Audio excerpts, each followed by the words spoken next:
उस क्लास में लगभग 40 स्टूडेंट बैठे थे।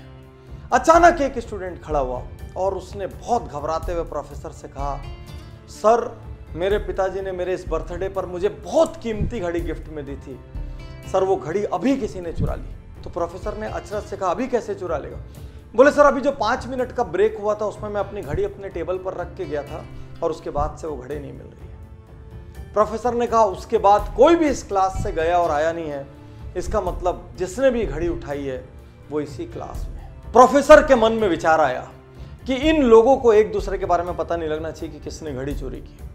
और प्रोफेसर ने कहा, सब लोग अपनी अपनी आंख में काली पट्टी बांध लो। और सब ने काली पट्टियां बांध ली, लाइन से खड़े हो गए। प्रोफेसर ने एक एक करके सबको यूं हाथ लगाना शुरू किया और उस लड़के की जेब में घड़ी मिल गई। प्रोफेसर ने चुपचाप घड़ी निकाली, घड़ी निकाल के जो मालिक था मुस्कुराते हुए उसके हाथ में दे दी और क्लास नॉर्मल चलने लगी, किसी को नहीं पता चला। अगले 2-3 दिन तक वो लड़का घबराता रहा, हड़बड़ाता रहा, भयभीत रहा। उसको डर था मेरी बात आज खुल जाएगी, मेरा राज आज खुल जाएगा, लेकिन किसी को पता नहीं चला। धीरे धीरे वो सब कॉलेज से निकल गए। बहुत साल बाद अब वो लड़का जिसने चोरी की थी वो अब एक बड़ा इंडस्ट्रियलिस्ट हो चुका था। कॉलेज का रीयूनियन का फंक्शन था, वो उस फंक्शन में आता है, वो अब एक सेलिब्रिटी सा है। वो उस फंक्शन में आया और उसने अपने प्रोफेसर के पास जाके उसके पैर छुए। अब प्रोफेसर से कहा, सर मैं आज आपसे एक बात कहना चाहता हूँ। प्रोफेसर ने कहा, बोलो। उसने कहा, सर मेरे जीवन पे आपका बहुत बड़ा कर्ज है, यदि आज मैं जिंदा हूँ तो आपके कारण। प्रोफेसर ने बोला, ऐसा क्यों? उसने कहा, सर आपको याद नहीं होगा, एक बार आपकी क्लास में एक घड़ी चोरी हुई थी और आपने सबकी जेब चेक की थी और मेरी जेब से वो घड़ी मिली थी, लेकिन सर आपने उस दिन वो बात किसी से नहीं की। मैंने निर्णय लिया था यदि उस दिन ये बात सबको पता लगी तो मैं सुसाइड कर लूँगा। सर आपने मुझे माफ़ कर दिया, उस दिन आपने मेरी इज्जत रख ली, उस दिन आपने मेरी सेल्फ रिस्पेक्ट रख ली। मुझसे गलती हो गई थी सर, लेकिन फिर भी आपने मेरा अपमान नहीं किया। आज मैं जहाँ भी हूँ सर उस लेसन की वजह से, मैं यदि जिंदा हूँ सर तो आपकी वजह से। और प्रोफेसर कहता है, अच्छा वो तुम थे क्या? तो लड़के ने अचरज से कहा, मतलब?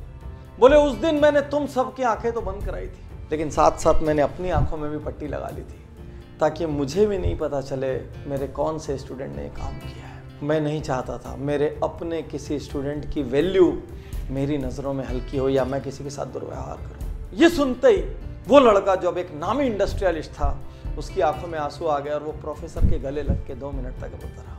यही तो अद्भुत महानता है, किसी की गलती पता चलते हुए भी माफ कर देना, किसी को इग्नोर कर देना, उसको उसकी सेल्फ रिस्पेक्ट बचाने का मौका दे देना, पता होते हुए भी कि ये कल्प्रिट है, उस वक्त जाने देना ताकि उसको सुधरने का अवसर मिल सके, अपना चेहरा ऊंचा करके चलने का अवसर मिल सके। आज के इस युग में जहां हर व्यक्ति किसी न किसी की गलती ढूंढ रहा है, परिवार में माँ बाप की गलती, भाई की गलती, जीवन साथी की गलती, ऑफिस में बॉस की गलती, कलीग्स की गलती, कुछ और नहीं हुआ तो देश की गलती, समाज की गलती, राजनीति की गलती, सरकार की गलती, सबकी गलती ढूंढ रहे हैं।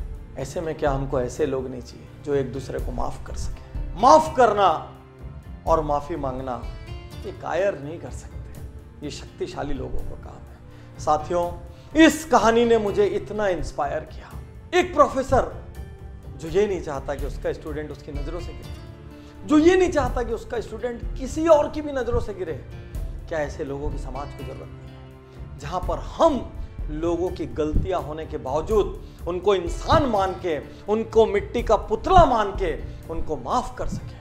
हमारे भाई से गलती हुई, हमारे पार्टनर से गलती हुई, हमारे जीवन साथी से गलती हुई, हमारे किसी और फैमिली मेंबर से गलती हुई, रिलेटिव से गलती हुई, कलीग से गलती हुई, मोहल्ले में, कॉलोनी में, स्ट्रीट में रहने वाले किसी से गलती हुई, समाज के किसी अंग से गलती हुई, 1-2 बार माफ कर दो, जाने दो ना उनको उनकी सेल्फ रिस्पेक्ट के साथ। गलतियां ढूंढना महानता नहीं है, गलतियों को इग्नोर करना और सामने वाले को अपना सम्मान बचाने का मौका देना महानता है। यदि आप भी हर दिन ये गलती करते हैं, अपने आसपास के लोगों का दोष ढूंढते हैं,